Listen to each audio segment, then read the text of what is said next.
Hello and welcome back to another episode. My name's Stefan and this is Japan at War.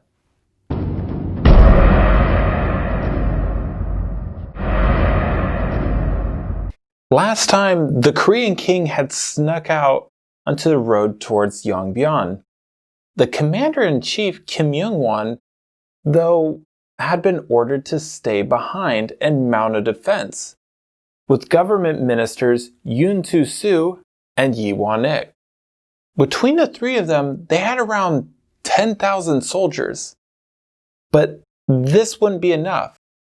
They would have needed the citizens to also be willing to resist the invaders as well. And, well, they had mostly abandoned Pyongyang. They wouldn't fight after the king had abandoned the city. Kim, Yoon, and Yi realized this, so they came up with the plan to attack the enemy in their camps, which would give them the element of surprise and may even break the enemy of their resolve.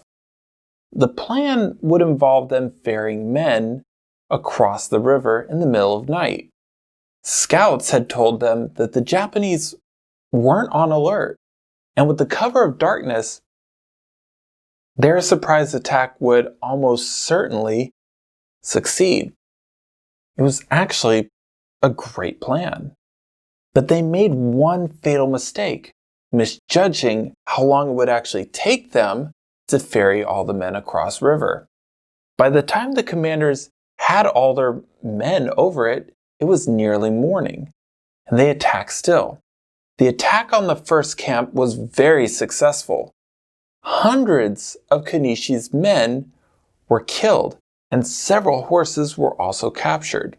As they started to make their way to the next camp, that's when things changed though. With daylight illuminating the surroundings, Kuroda's men in the other camps started to figure out what was going on and launched a counterattack. Shots rang out as the matchlock men loaded and leveled their firearms towards the Koreans. And spearmen quickly formed up and rushed at the attackers. The Koreans, knowing that the element of surprise had been lost, gave up the attack and ran back to their boats. The boats were gone though. The oarmen, after seeing the battle turn, decided to retreat to the other side, which left their comrades stranded and still taking matchlock fire. Many of the Koreans were able to escape by retreating upstream, where the river was low due to the season, and make their way back to Pyongyang. There was just one problem though. For the past 10 days, the Japanese had been looking for a way to cross, and the Koreans had just showed them the way. The Japanese rushed back to their camps to tell their commanders their discovery, and after seeing to the dead and wounded, broke down camp and went back on the march towards the city. Kim knew that it was just now a matter of time before the Japanese would cross the Taedong River and be outside his walls. Any thought that he might have had of defending them soon disappeared. As the day went on, any of the citizens that had stayed soon left the city. And as the sun was beginning to fall, Yoon Tu-soo and Gim Myeong-won had their men sink any cannons and weaponry left in a nearby pond so that they wouldn't fall to the enemy. Then, they too left the city.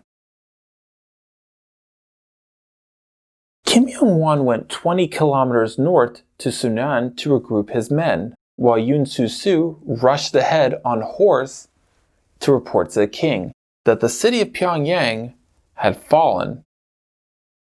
As the highest ranking official that had been there, he took full responsibility for their defeat and was ready to be punished. The king Sanjo waved it aside and said that the country was already lost. It's just not worth punishing for. After crossing the Taedong River, the Japanese found the city wide open. Konishi and Kuroda were very suspicious. Could this be a trap? The Koreans had already tried to surprise them once. Maybe they were trying to do it again. The two commanders climbed a nearby hill that overlooked the city. They were actually quite shocked to find that it was actually completely deserted. No one, not even a peasant, remained. They then had their men march into the city and found something quite incredible. In the Koreans' haste to leave, they had forgotten to destroy the warehouse. Inside was over 7,000 tons of rice, enough to feed the armies for several months. Official Yu Song-yang, while all this was happening, was rushing from town to town, gathering whatever he could to feed the Ming Chinese soldiers that the Ming had promised to send as aid. This wasn't easy though, as many of the locals were actively looting government warehouses. And I can't blame them. The Japanese were closing in, the king was on the run, and no one seemed like they could stop them. Either way, Yu Song-yang did manage to get enough food gathered for the Ming soldiers and had it transported to northern Cheongju near the Yellow Sea. It wasn't long after that, though, that a mob of people attacked the warehouse. They were hungry and didn't think that it was fair that food was being hoarded. They didn't know that it was for the approaching Chinese. Although they probably wouldn't have cared either way. Yu had 8 of the suspected leaders gathered up and beheaded on the spot in front of the mob. His intention was to scare them off. And he succeeded. After he had secured his supplies, he went to other towns to build more stockpiles, wherever the Chinese armies might appear. He did this with the hopes that this would prevent the Chinese from pillaging the towns, which was something that he actually thought and feared that they might do. July 19th, King Sanjo and his officials made their way north to Yongbyon, which was only 150 kilometers from the Chinese border. He also started to get news of Pyongyang and started to discuss plans to retreat even further north. He told his officials that he wanted to seek asylum in China. His officials, to their credit, tried to get this idea out of his head. They argued that this would be seen as abdication and that he should think of the people. They also, as they had said before, that the people in Liaodong were savages and might not even accept the royal family there. He yelled at his officials to tell him where he was supposed to go then. That he could stand dying in China, but being killed by the Japanese was just plain unacceptable. The meeting ended without a resolution. They would continue to retreat, but weren't certain of where. They continued west toward Yuju, where they got the best news that they could have hoped for. The Chinese had arrived. It was a small force of only around 1,000 men and 1,000 horses, under the command of Dai Xiaobian and Shi Ru.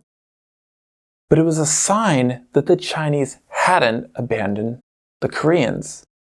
Almost immediately after the first batch of soldiers arrived, another group showed up. This group was commanded by Wang Xiaogyun and Gao Mingjing, and had 500 men and 800 horses. And then one more group showed up, this time commanded by Zhao Qiangjun with 1,300 men and 1,300 horses, a combined force of around 3,000 men and 3,000 horses. King Sanjo was incredibly happy and resumed his journey, arriving at Yuju on July 30th. With the Ming soldiers with him, King Sanjo decided he wouldn't leave Korea for China after all.